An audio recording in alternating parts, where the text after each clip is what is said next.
The opening of Bach's St. Matthew Passion, with Otto Klemperer conducting the Philharmonia Orchestra and Choir, the choice of Alan Bennett. But memories of the Passions can sometimes be more disturbing than nostalgic.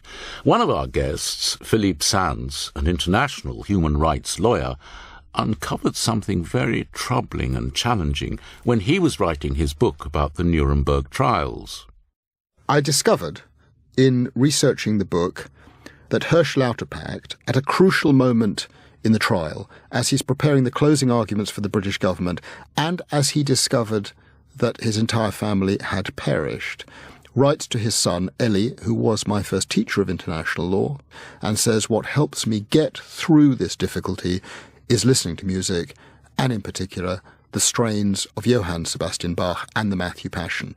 Now, bear in mind here that Lauterpacht is a prosecutor at Nuremberg at this moment. He is prosecuting Hans Frank, who had been Hitler's personal lawyer and then Governor-General of occupied Poland.